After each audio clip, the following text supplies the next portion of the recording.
Air tawar menyimpan begitu banyak misteri dan keajaiban. Dari sungai yang deras hingga danau yang tenang, ribuan jenis ikan hidup dan berkembang dengan keunikannya masing-masing.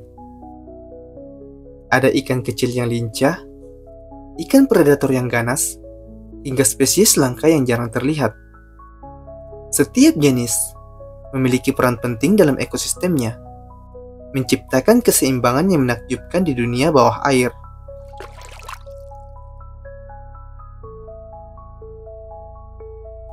Di antara sekian banyak ikan air tawar, ada satu yang begitu unik dan misterius. Ikan sidat.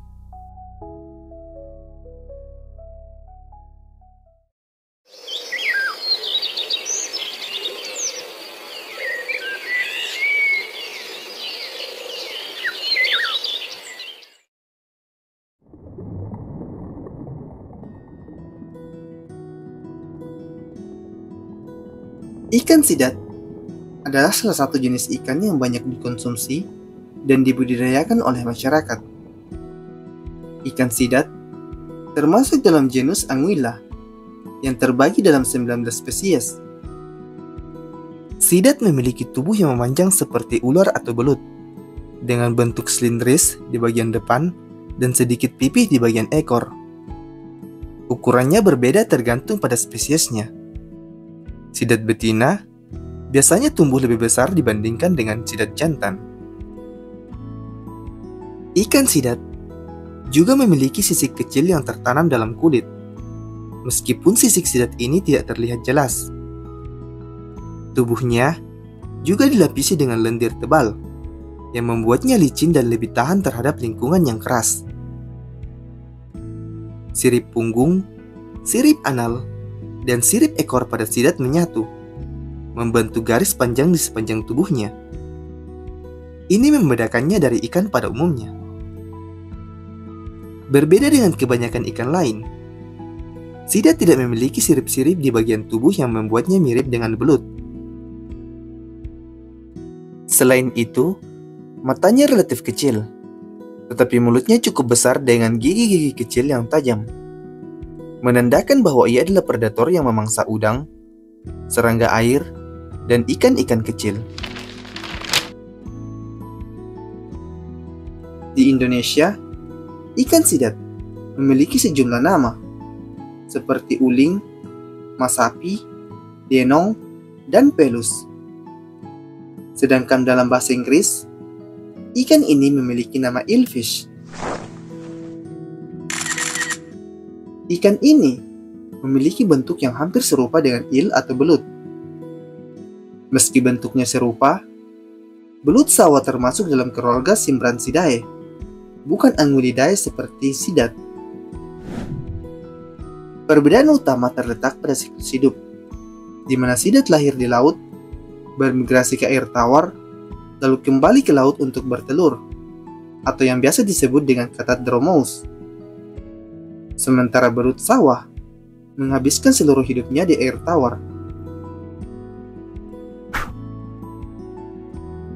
Keluarga ikan sidat masih berkerabat dengan kelompok belut lain, seperti belut moray yang garang di karang laut, atau ikan gulper yang bermulut lebar seperti kantong di kegelapan samudera.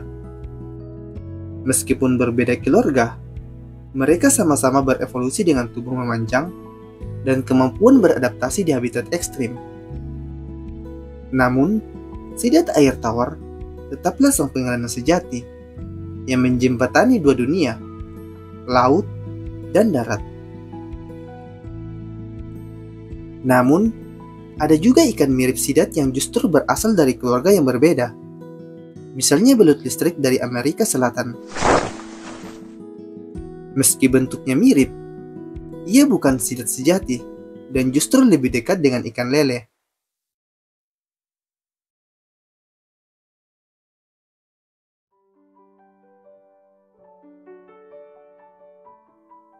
Terdapat 7 jenis ikan sidat yang ditemukan di Indonesia, dari 19 jenis ikan sidat yang ada di seluruh dunia. Namun, ada 2 yang paling umum dijumpai di Indonesia, yaitu Anguilla bicolor dan Anguilla marmorata. Anguilla bicolor, atau yang sering disebut sebagai sidat dua warna, memiliki tubuh yang lebih ramping dengan warna tubuh yang khas. Bagian punggungnya berwarna lebih gelap, sementara bagian perutnya lebih terang. Sidat ini dikenal memiliki pertumbuhan yang cepat dan banyak ditemukan di perairan tawar serta muara sungai di Indonesia, mulai dari Sumatera, Jawa, hingga Kalimantan. Di sisi lain, Anguilla marmorata atau sidat marmer memiliki pola tubuh yang lebih unik. Seperti namanya, kulitnya dihiasi corak menyerupai marmer, memberikan tampilan yang lebih eksotis dibandingkan dengan sidat dua warna. Ukuran tubuhnya cenderung lebih besar, dan mereka lebih banyak ditemukan di perairan yang lebih jernih dan berbatu, seperti sungai-sungai di daerah pegunungan. Penyebarannya lebih luas dibandingkan dengan Anguilla bicolor, bahkan hingga ke kawasan Asia Pasifik.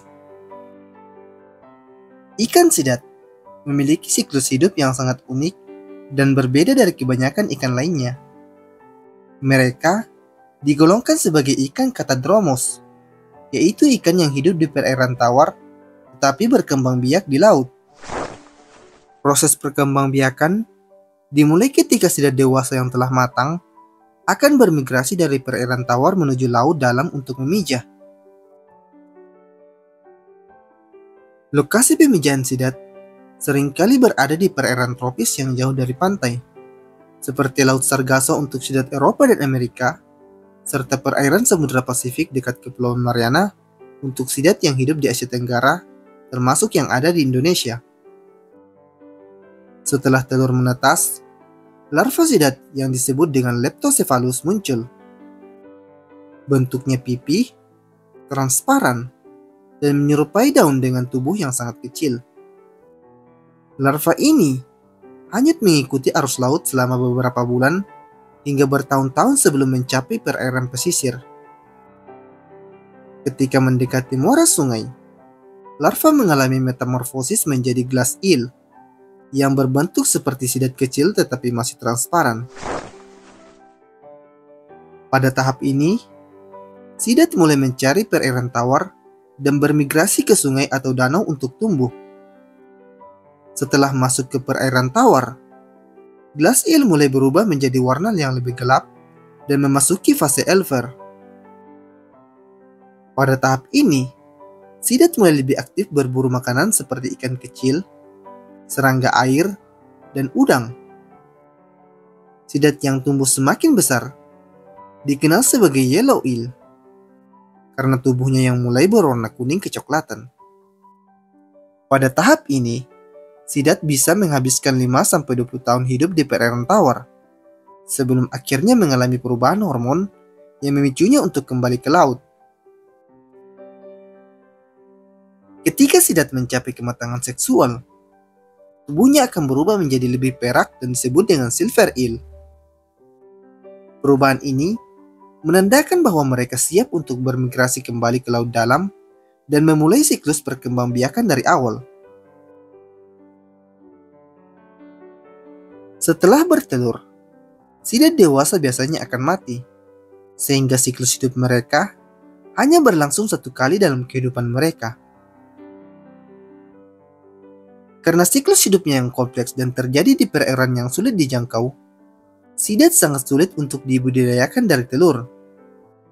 Hingga saat ini, sebagian besar sidat yang dibudidayakan berasal dari penangkapan glass eel di alam liar, bukan dari proses pembenihan buatan. Keunikan ini membuat ikan sidat menjadi spesies yang sangat menarik dan bernilai ekonomi tinggi, tetapi juga menghadapi ancaman akibat eksploitasi yang berlebihan.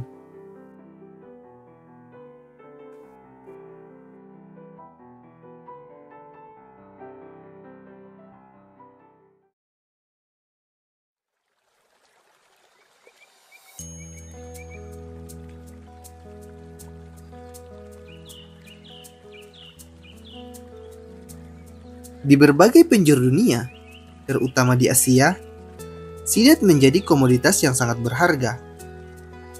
Dagingnya yang lezat dan kandungan gizinya yang tinggi membuatnya diburu dalam jumlah besar. Glass eel, tahap muda dari sidat yang masih transparan, ditangkap dalam jumlah besar sebelum sempat tumbuh dewasa. Dengan harga yang melambung tinggi di pasar ekspor, eksploitasi besar-besaran ini terus berlanjut yang membuat jumlah sidat di alam semakin menipis. Dulu, sidat bisa dengan leluasa berenang di perairan yang jernih dan bebas dari gangguan. Namun, kini sungai-sungai tempat mereka tumbuh mulai tercemar oleh limbah industri dan domestik. Polusi mengubah kualitas air, merusak ekosistem, tempat sidat mencari makan dan berlindung. Tidak hanya itu, pembangunan bendungan dan infrastruktur lainnya semakin mempersempit jalur migrasi mereka. Sidat yang seharusnya dapat mencapai perairan tawar, kini terhambat. Banyak yang akhirnya mati sebelum menemukan habitat yang sesuai.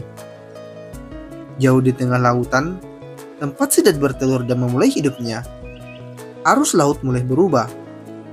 Pemanasan global menyebabkan suhu air meningkat dan pola arus menjadi tak menentu. Larva sidat yang seharusnya terbawa ke perairan pesisir, kini tersesat, tidak bisa mencapai habitat yang mendukung pertumbuhannya.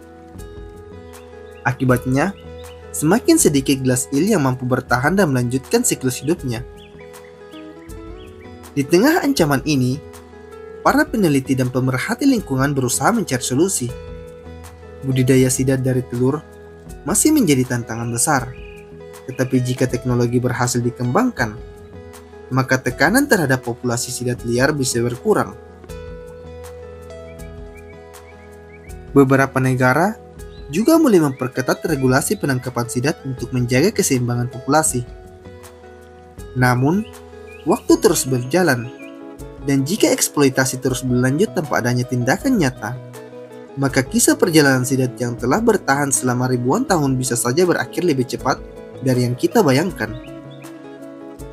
Pertanyaannya, apakah kita akan membiarkan mereka lenyap, atau berusaha menjaga agar mereka tetap berenang bebas di sungai-sungai kita? Tuliskan pendapatmu di kolom komentar.